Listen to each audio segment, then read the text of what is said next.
Hello again, and welcome to the Soccer Media Podcast. I'm John Shrader. This is our weekly look at the soccer media business and the business of soccer. And the conversation this time around is the business of soccer and a smidgen of hockey with Alex Silverman, who covers soccer and hockey for Sports Business Journal. There is so much going on in the wake of the Olympics, in which the U.S. won both the women's and the men's gold. We'll talk a little bit about that. And of course, the World Cup, Major League Soccer, and some television talk coming up on this episode of the Soccer Media Podcast. Alex, thanks so much for your time. We appreciate it. Look forward to chatting about all these things that are happening, World Cup and U.S. soccer, and then maybe a couple of hockey questions, if that's okay with you. Yeah, no, absolutely. You're right in my wheelhouse. There you go. And so much going on. Let's not bury the lead, shall we? What's been the reaction to the announcement of the U.S. Soccer kits? Yeah, it's a good question. I mean, I think it's mostly been pretty positive. I've seen, a lot of positive reviews, particularly of the striped kit. I think in this day and age, you're always going to find both detractors, critics, and people who like it. But, I think a few years ago, or the last World Cup cycle, even the players weren't super thrilled with these uniforms. And this time around, it seems like they were much more involved in the design process. So I think overall, it's been positive. I find it really fascinating, frankly, that the announcement of the kits and what they look like is such a big story. I understand it. It's as much marketing as it is anything else, but I understand it, but I'm always fascinated by how this is such a big news story. Am I in the right realm there? Yeah. I think so. Obviously every 4 years they have a big opportunity to sell a lot of these, on sort of the off years, they're not going to sell as many. Obviously, with the women's World Cup, they'll sell some as well. But, I would imagine that this summer's kits will be the best selling that we've seen, given that it's a home soil World Cup. One thing I also thought was interesting was, Adidas, who is no longer the apparel provider for U.S. soccer, but was the last time the World Cup was in the U.S. back in '94, is doing a re-release of the old denim kits that everybody loved. But obviously, they don't have the rights to U.S. soccer marks anymore. So if you're looking closely, you would notice that the U.S. soccer crest isn't on this new version, but they're trying to tap into that nostalgia and excitement around U.S. soccer ahead of the World Cup as well. Yeah, and maybe the don't bury the lead is the world developments around the war in Iran and its impact on this World Cup. What do you see today as we have this conversation on March 17th of 2026? That might be impacted by the war in Iran as it goes into its third week? Yeah, I mean, I think the most obvious thing, of course, is whether the Iranian team will participate in the tournament or not. There's been a lot of rhetoric back and forth from the sports officials in Iran to President Trump. Gianni Infantino has tried to quiet concerns about this and say that, they're still welcome to participate. There's been some reporting recently. I can't confirm it firsthand, but it makes sense that FIFA is looking into a possible option where Iran would play its group stage matches in Mexico instead of here in the U.S., which, of course, would, that would require jumping through a lot of hoops in terms of changing the groups this late in the game. Who would have to swap spots with the Iranian team. So I think that's probably the most obvious way that this tournament's going to be impacted by the war. There's already been some, concerns around visas and that sort of thing. I don't necessarily know that that's necessarily going to change a whole lot as a result of the war. And you mentioned that Jamaica's team in LA played the Galaxy the other day without a number of its star players because they couldn't get visas. Is that a one-off thing, or is that something that people should be concerned about? Yeah, I spoke to someone. I don't think it'll be a concern in terms of players for the World Cup. I mean, my read on the situation with the Jamaican club team participating in CONCACAF Champions Cup was that particular club kind of started the process later in the game than it should have. I think overall there's a lot of people who think that the visa process could be reformed to be better. So maybe there's a little bit of that systemic element to it as well.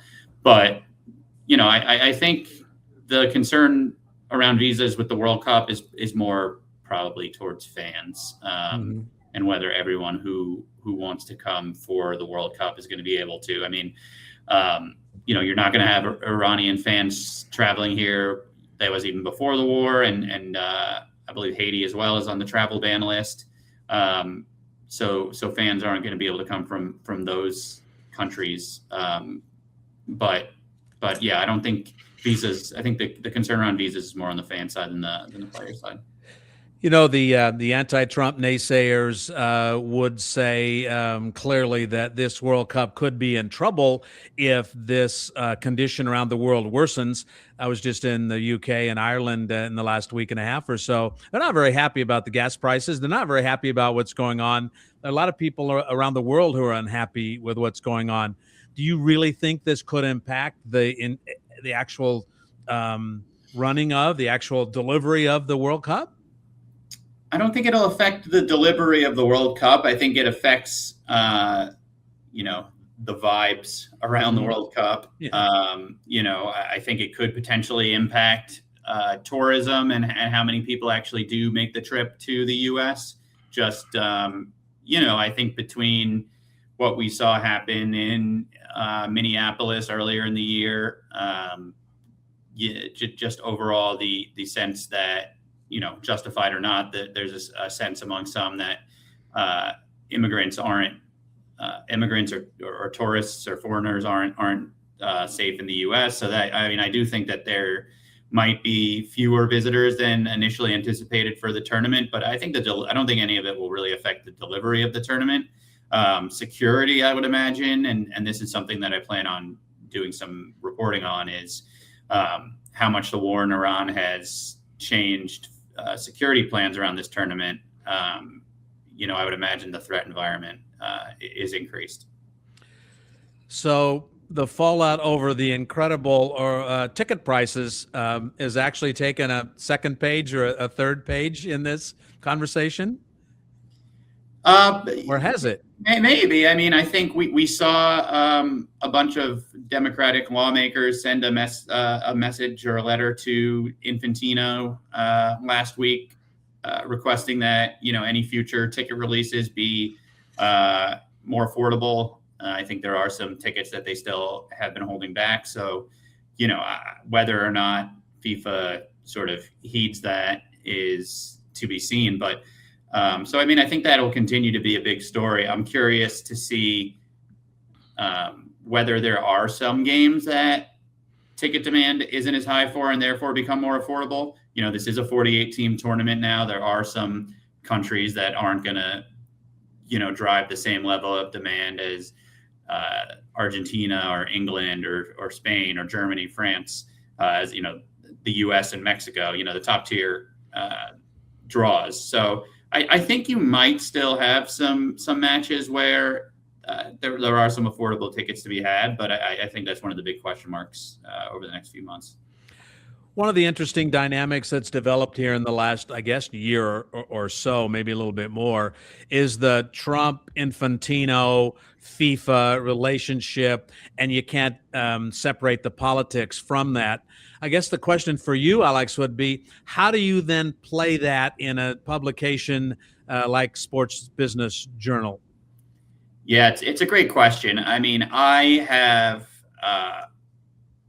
I think maybe it's just my sort of disposition overall to see everything from both sides and not be super hyperbolic or reactive. And I think that disposition is sort of a good fit for what we try and do at SBJ, because there's enough kind of outrage merchants out there on both sides of the political spectrum. There's a lot of people in sports media who I think let their politics into their reporting and maybe in some cases opinion writing that's called for. But yeah, we try and really just kind of look at the facts as they are. And our audience is primarily people in the industry. So how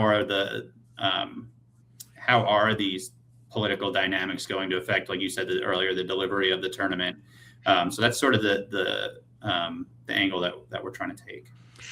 Your professors at the University of Missouri would be very proud of you in articulating your disposition on how you have to play this down the middle. So good for you. Thank you. Yeah, and I think some people might say it's both sidesism or false equivalency or whatever. But I think for our audience, the most important thing is how is what's happening going to impact the business around the competition. For the handful of people who may be listening or watching this conversation who don't really know much about the Sports Business Journal or Sports Business Journal SBJ, Yep. Can you give us a little bit of an elevator description of what you all try to do, especially vis-a-vis soccer and then also hockey, which you work in as well?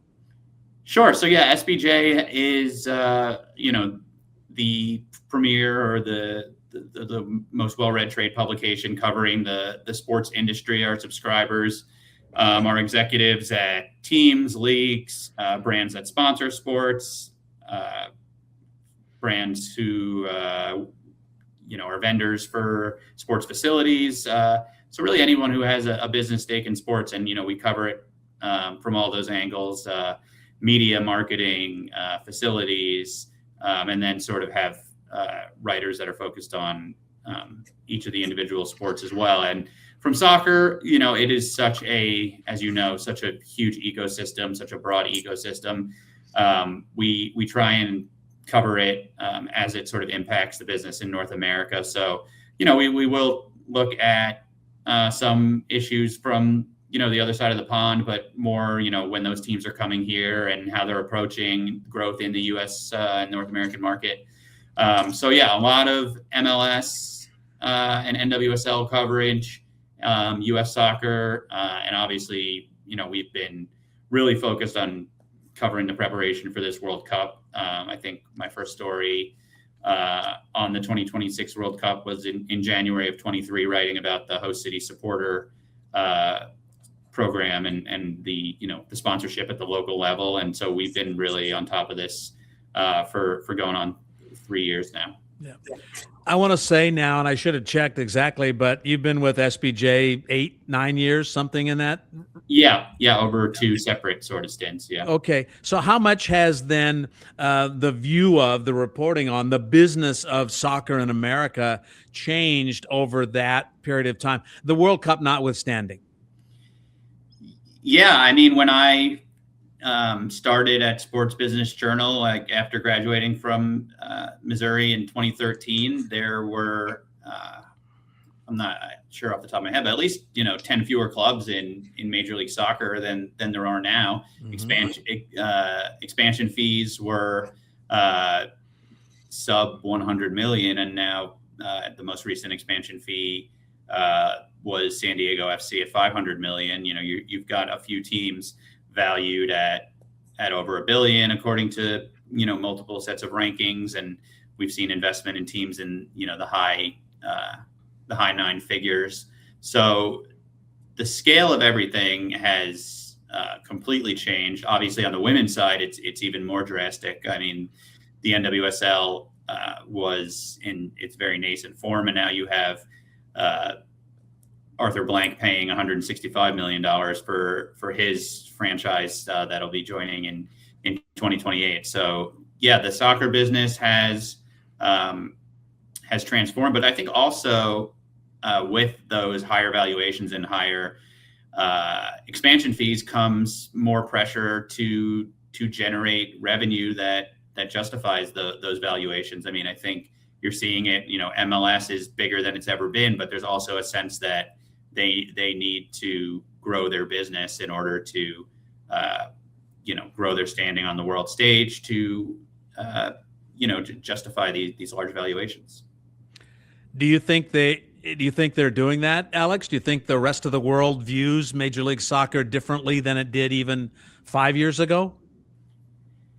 Yeah, I think so. I mean, to a certain extent. I mean, the Inter Miami, what they've done for the league, love them or hate them, I think they've really changed the perception and the reality of what an MLS team can do from a business sense. I mean, their revenue is over $200 million. That would have been unheard of, like you said, just 5 years ago.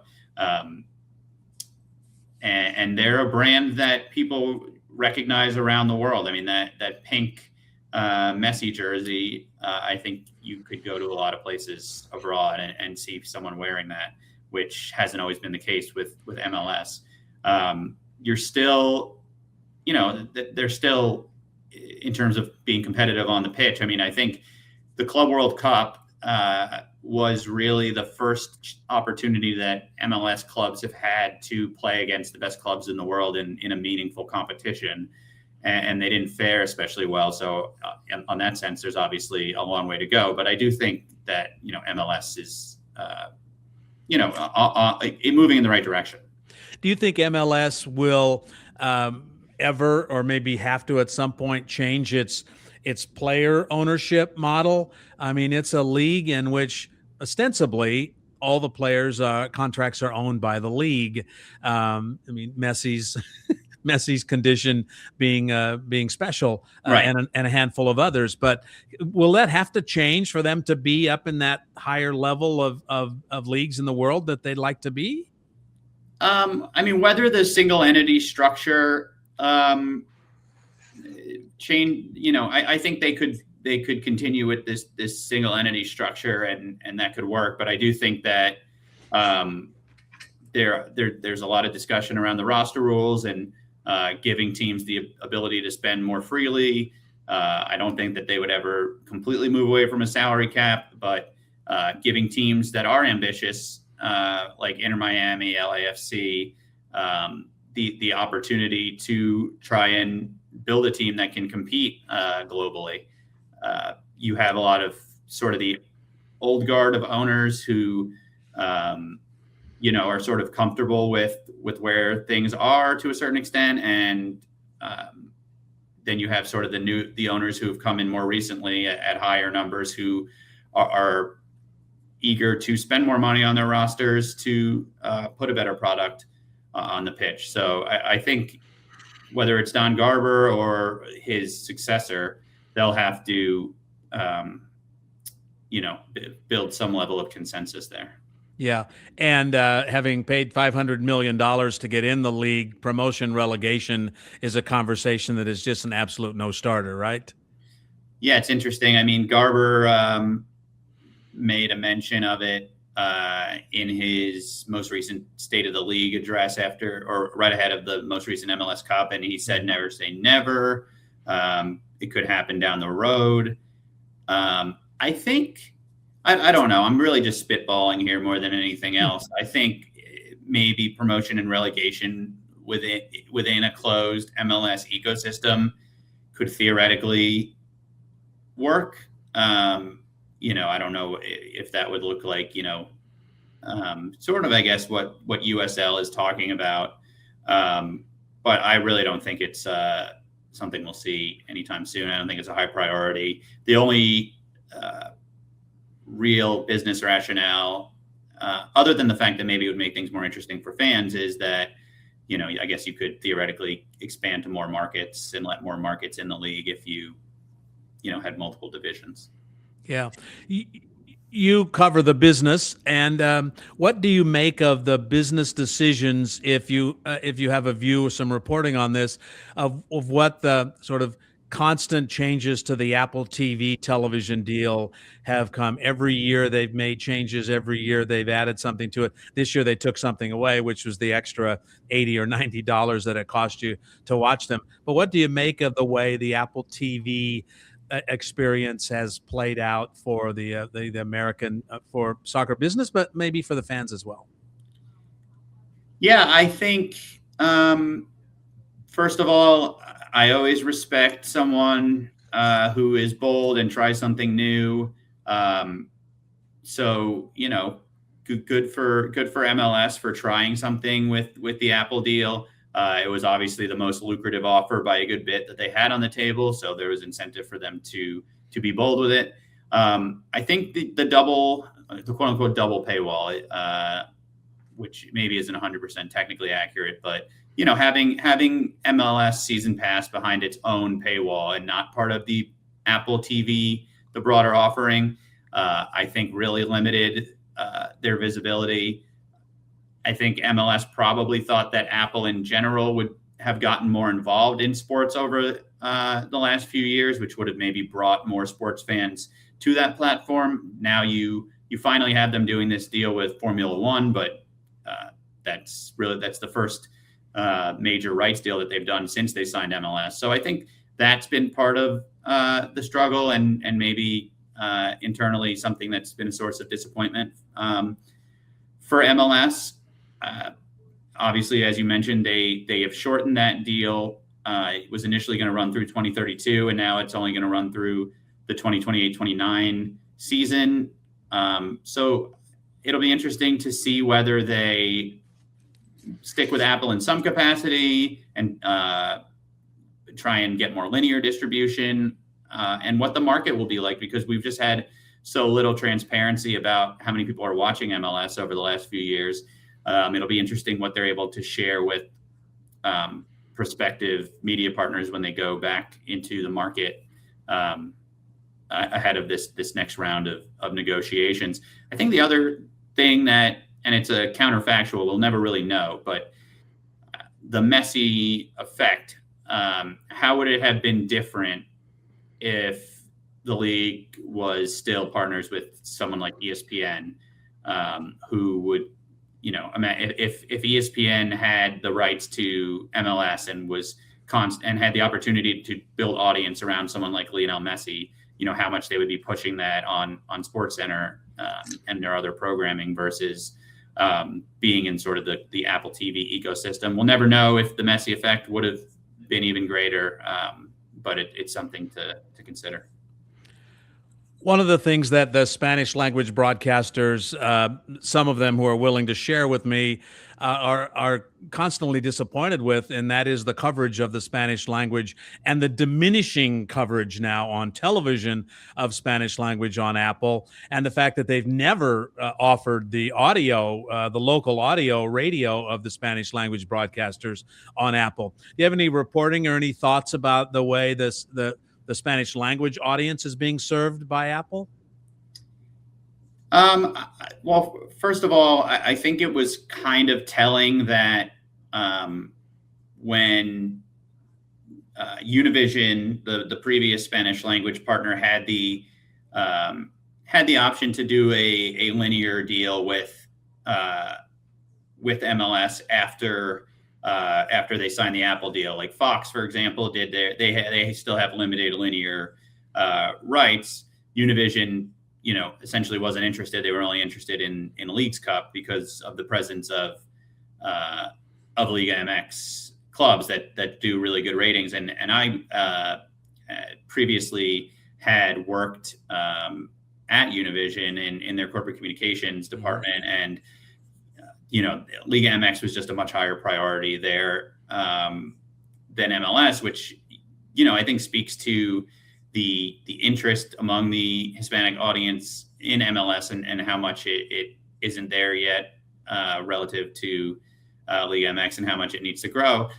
Seth, I think the most recent sort of complaint about Spanish language coverage on Apple was I think they got rid of MLS 360 in Spanish. Seth Bacon basically said that something like 90% of MLS 360 viewership was on the English side. So basically, their data indicated that there weren't a lot of people really watching the MLS 360 in Spanish. So is that a cycle where if you don't provide it, then you're not going to grow that segment of your fan base?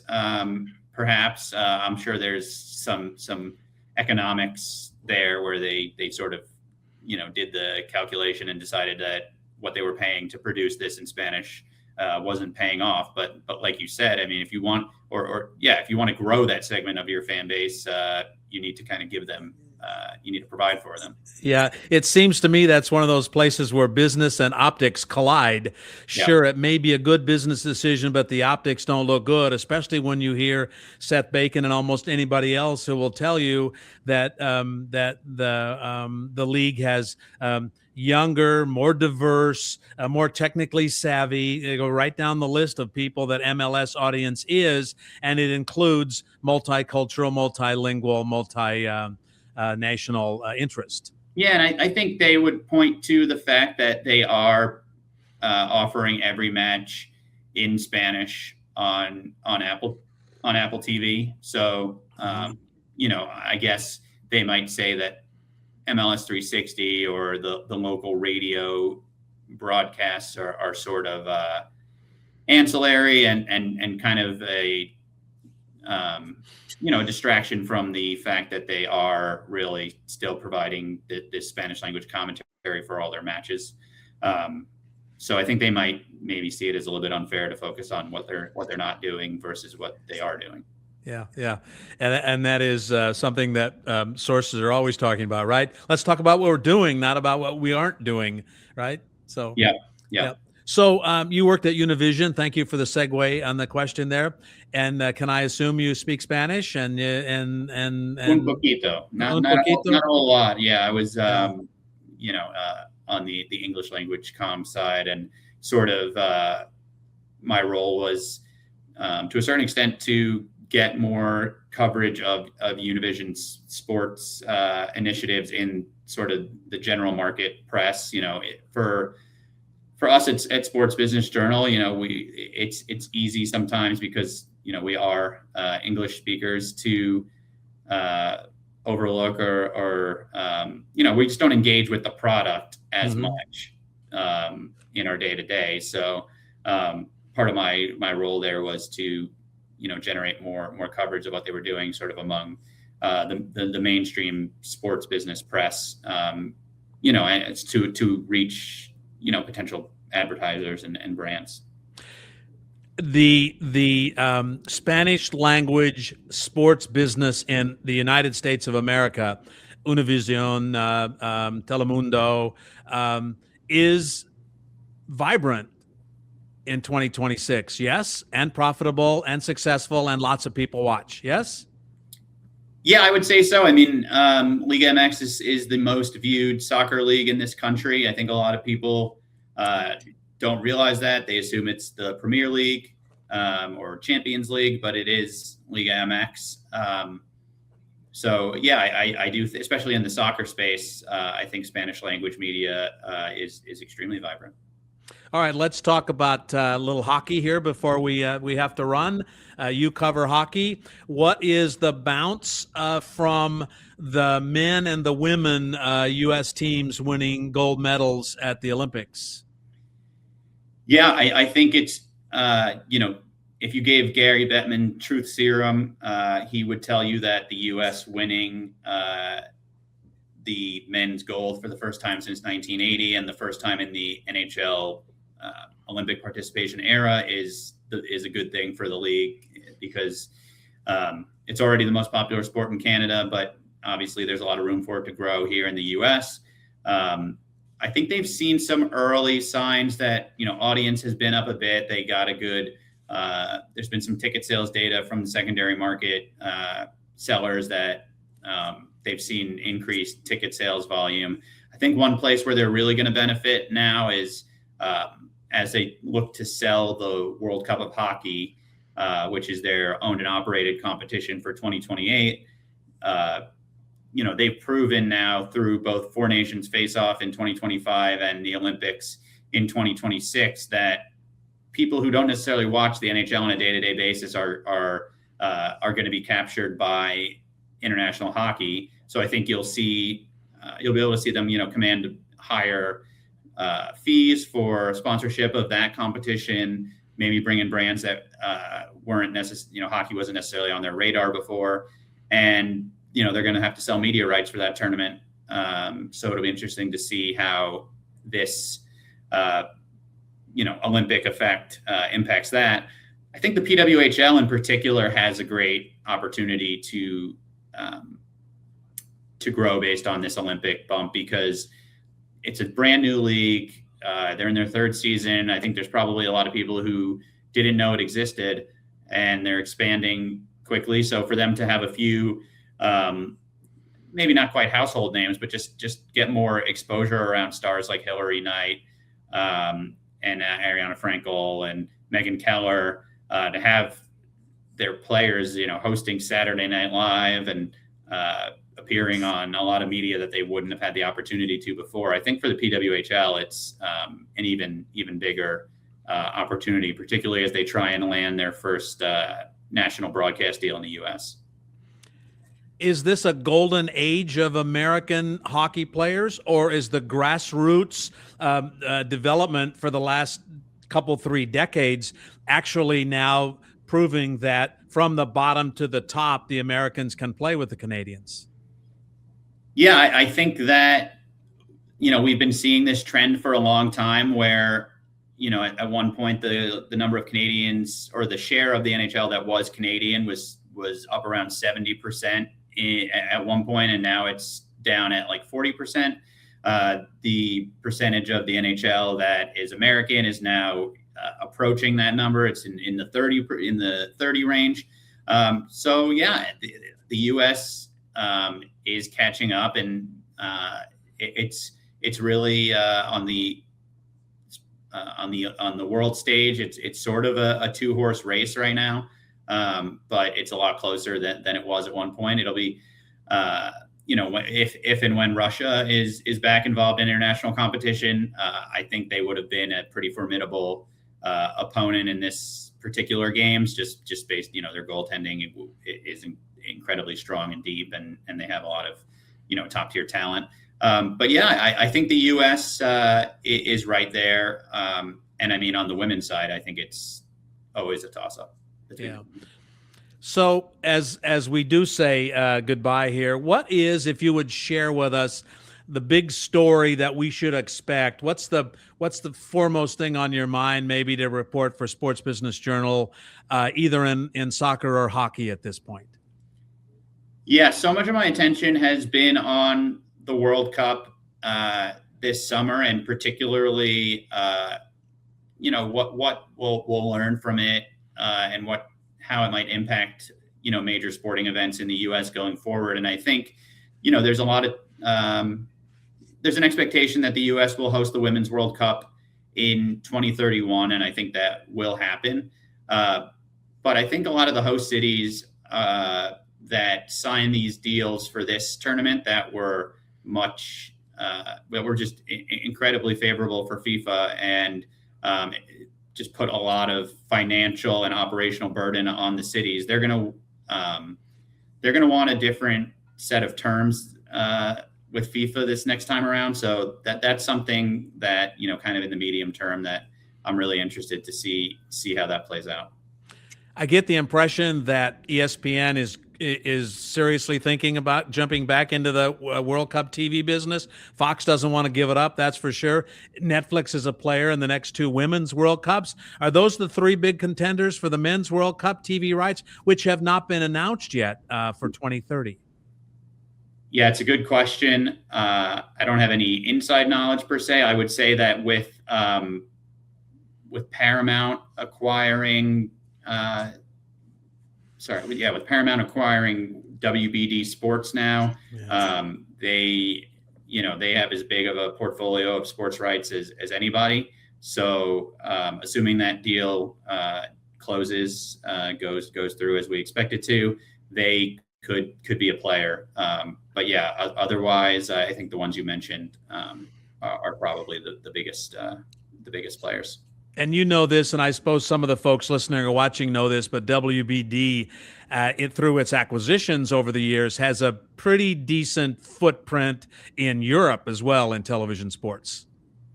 Correct. I'd have to look to see which countries they have FIFA rights in right now.